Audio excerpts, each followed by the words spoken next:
৫ দিনের জন্য ত্যাগ।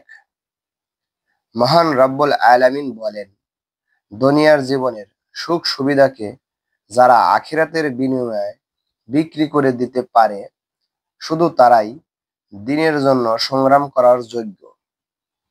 আর দ্বীনের পথে যারা শহীদ হয়ে যায় অথবা বিজয়ী হয় তাদেরকে অচিরেই আমি মহাপুরস্কার দান করব। সূরা আন-নিসা আয়াত ৭৪। ত্যাগ হচ্ছে দুনিয়ার জীবনে অনেক প্রয়োজনীয় জিনিস কেবল দীনদারির জন্য ত্যাগ করা বা ত্যাগের মানসিকতা তৈরি করা। গুনাহ ও সীমালঙ্ঘনমূলক কাজ থেকে বিরত থাকা। সংগঠনের কাজে ক্ষতির সৃষ্টি করে এমন কর্ম যদিও তা করা জায়েজ আছে তবু তা থেকে বিরত থাকা। পারস্পরিক সম্পর্ক নষ্ট করে এমন আচরণ থেকে বিরত থাকা। মানবতার কল্যাণের জন্য দুনিয়ার সকল লোভ লালসা থেকে বিরত থাকা। পৃষ্ঠা ১২। ৬ মৌলিক মানবীয় গুণ অর্জন।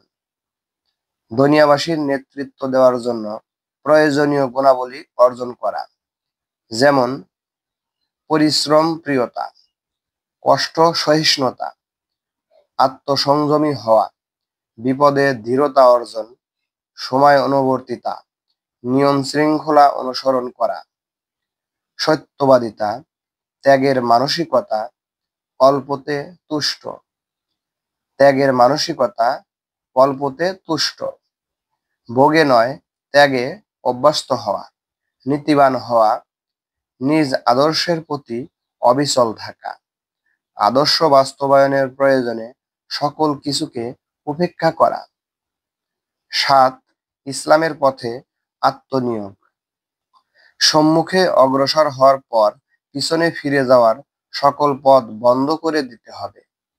এ কথা ভালো করে বুঝে সুঝে অগ্রসর হবেন যে পিছনে ফিরে যাওয়ার কোনোই পথ নেই।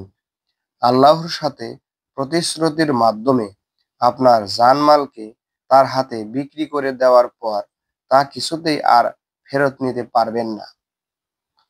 এ প্রতিশ্রুতির সঙ্গে সঙ্গে আপনি এক জীবনপণ সংগ্রামে অবতীর্ণ হয়ে গেছেন। এ পথে আপনাকে চলতে হবে, অপরকেও চালাতে হবে। কোনো দোষ ত্রুটি দেখা গেলে পেছন থেকে পালানোর চেষ্টা কখনোই করবেন না, বরং ব্যাকুলতা সহকারে সে ত্রুটি দূর করার চেষ্টা করুন।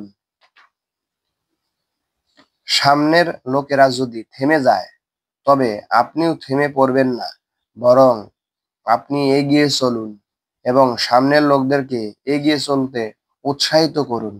আর তারা যদি চলতে না চায় তবে তাদেরকে রেখেই আপনি সামনের দিকে এগিয়ে যান। এখানে এসে আন্দোলনের কাজে যদি অংশগ্রহণ না করেন, এর জন্য শক্তি সামর্থ্য ও অর্থ ব্যয় করে মনে প্রাণে কাজ না করে যদি পাশ কাটিয়ে যাওয়ার চেষ্টা করেন অথবা অন্য কোনো কাজকে অগ্রাধিকার দান করেন তবে তা ওয়াদা ভঙ্গের শামিল হবে।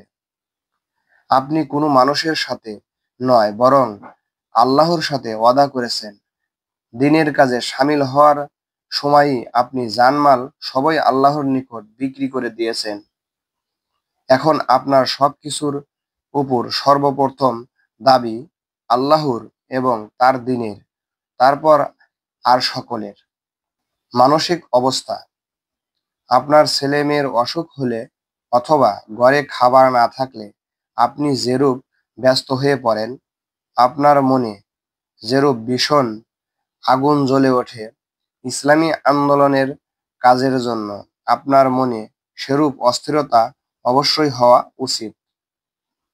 আপনার মনে এতদূর আগ্রহের সৃষ্টি হওয়া উচিত যাতে আপনার দৃষ্টি সবসময় একমাত্র আপনার লক্ষ্যের দিকে নিবদ্ধ থাকে। আপনার মন ও আপনার চিন্তাধারা কেবলমাত্র সে লক্ষ্যের দিকে কেন্দ্রীভূত থাকে।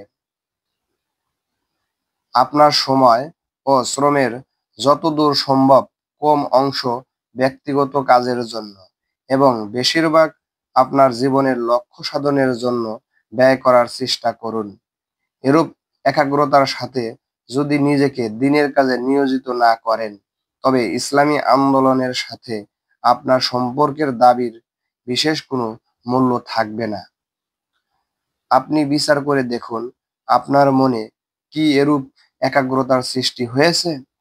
যদি হয়ে থাকে, তাহলে কাজ করার জন্য আপনাকে অন্য কারো উদ্বুদ্ধ করার প্রয়োজন থাকে না। আপনার রুগ্ন সন্তানের জন্য আপনার মনে যে ব্যাকুলতার সৃষ্টি হয়, অতদূর ব্যাকুলতা ব্যতীত এ আন্দোলনে অগ্রসর হওয়ার পরিণাম ব্যর্থতা বই আর কিছুই নয়। আপনার দায়িত্ব উপলব্ধি করুন এবং তা পালন করার চেষ্টা করুন। আপনাকে নিজ যোগ্যতা বিচার করে সঠিক সিদ্ধান্তে পৌঁছাইতে হবে যে আপনি কি কাজ করতে সক্ষম। আপনার বিচারে আপনি যে কাজের যোগ্য, বিলম্ব না করে নিজেকে সে কাজে নিয়োজিত করুন। এটাই বর্তমান সময়ের দাবি। আমাদের প্রত্যেককে এই মুহূর্তে নিজ নিজ সাধ্য অনুযায়ী কাজ করার জন্য সর্বশক্তি নিয়োগ করা উচিত।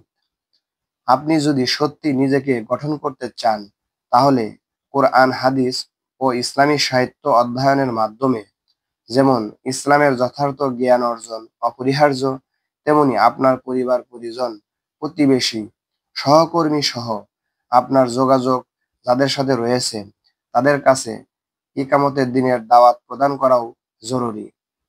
তাছাড়া আপনি যে কাজেরই দায়িত্ব নেন না কেন, তা দার্সে কোরআন বা বক্তৃতা প্রদান হোক, সমাজ সেবামূলক কাজ অথবা অফিসের রেকর্ড সংরক্ষণ হোক, সে কাজকে সুসম্পন্ন করার জন্য প্রাণপণ চেষ্টা করা আপনার কর্তব্য।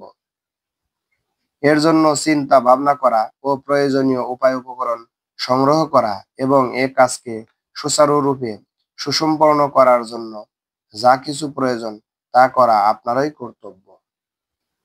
যাতে যে কাজ করার যোগ্য লোকের অভাব রয়েছে, সে কাজ আপনিই সম্পন্ন করতে পারেন। আপনার উপর যে কাজের দায়িত্ব দেওয়া হয়েছে, তা আপনার জন্য একটি ইবাদত। আল্লাহ তাআলা আপনার কাজ করার প্রত্যক্ষ করেছেন যে এ অনুভূতি সহকারে সে কাজ সমাধা করুন। আপনার কর্মশক্তি আল্লাহর দেওয়া আমানত, এর জবাবদিহির জন্য প্রস্তুত থাকুন। পৃষ্ঠা 15। 3টি প্রশ্ন আপনি নিজেকে জিজ্ঞেস করুন। 1. আপনি কি আপনার সমস্ত দোষ ত্রুটি দূর করে নিজেকে আল্লাহ তাআলার খালিস ও খাঁটি বান্দারূপে গড়ে ফেলেছেন? 2.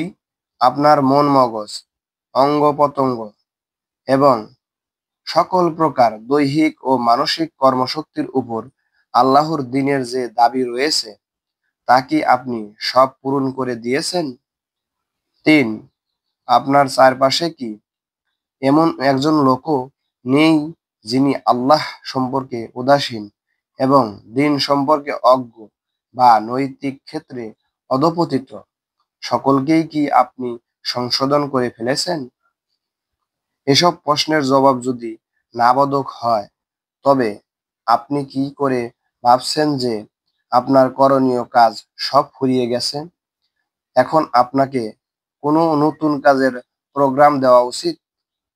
এসব কাজ তো সবই বাদ পড়ে রয়েছে এবং আপনার গভীর আত্মনিয়োগের দাবি করছে। যদি এসব কাজ যথাযোগ্য রূপে করতে চান, তবে এক মুহূর্তের জন্যও আপনি ফুসরত পাবেন না। সত্যপথের পরীক্ষা। সমাজ বিপ্লবের মাধ্যমে একটি ইসলামী সমাজ কায়েমের কাজ সহজে হওয়ার নয়। কোনো ব্যক্তি জীবনের যে পথই অবলম্বন করুক না কেন, তাকে বহু পরীক্ষা নিরীক্ষার ভিতর দিয়ে অগ্রসর হতে হবে। এ হচ্ছে আল্লাহ তাআলার অমোঘ বিধান। এ ব্যাপারে হকের পথ বৈশিষ্ট্যের দাবিদার। এর শুরু থেকে শেষ পর্যন্ত শুধু পরীক্ষাই পরীক্ষা। একজন কৃতসংকল্প মর্দে মুমিনও যখন নতুন কোনো পরীক্ষার সম্মুখীন হয়, তখন সে তাকে হকের পথে তার আন্তরিকতা প্রমাণ করার সুযোগ বলে গ্রহণ করে এবং সহাস্য বদনে ও সন্তুষ্ট চিত্তে মোকাবেলা করে। নিভু নিভু প্রদীপ সামান্য বাতাসের আঘাতে নিভে যায়, কিন্তু জ্বলন্ত অগ্নিকুণ্ড দ্বিগুণ বেগে জ্বলে ওঠে।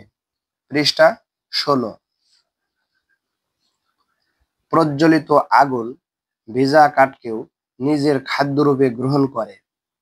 আপনাকেও এরূপ যোগ্যতার অধিকারী হতে হবে, যাতে বিরোধিতার সামনেও আপনি নত না হন, বরং তাকে হজম করে নিজের শক্তি বাড়াতে পারেন। আমরা যদি এরূপ যোগ্যতা সৃষ্টি করতে না পারি, তবে আল্লাহর দ্বীনের কোনো উল্লেখযোগ্য খেদমত করতে সক্ষম হব না। মানুষের মধ্যে এমন লোকও আছে যারা বলে যে আল্লাহর প্রতি ঈমান আনলাম, কিন্তু যখন তাদেরকে আল্লাহর ব্যাপারে কিছু কষ্ট দেওয়া হয়, তখন মানুষেরা পরীক্ষাকে আল্লাহর আযাবের মতো মনে করে নেয়। অথচ তখন যদি আল্লাহর সাহায্য এসে যায়, তাহলে তারাই বলবে যে আমরা তো তোমাদের সাথেই ছিলাম।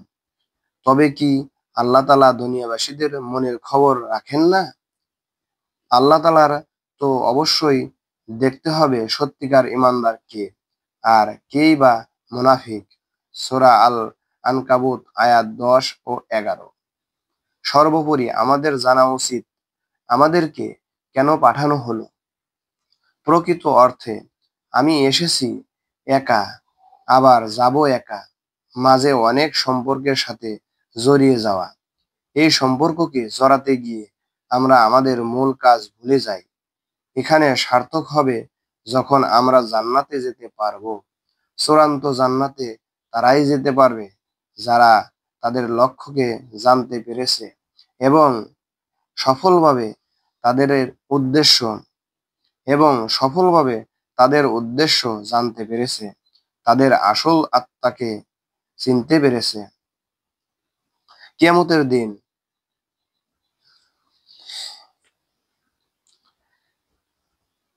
কিয়ামতের দিন কোনো আদম সন্তানের পা এক কদমও নড়তে পারবে না, যতক্ষণ পর্যন্ত তাকে 5টি প্রশ্ন জিজ্ঞেস না করা হবে। নিজের জীবনকাল সে কোন কাজে অতিবাহিত করেছে? যৌবনের শক্তি সামর্থ্য কোথায় ব্যয় করেছে? ধন সম্পদ কোথায় থেকে উপার্জন করেছে? কোথায় তা ব্যয় করেছে?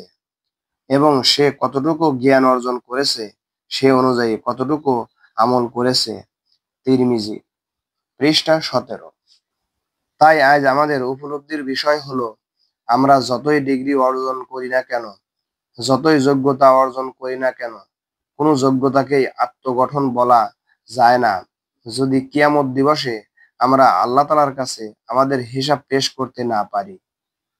আমাদের তখনই এসব অর্জন সফলকাম হবে, যখন আমরা আল্লাহর চূড়ান্ত ফয়সালায় কামিয়াব হব। পৃষ্ঠা 18।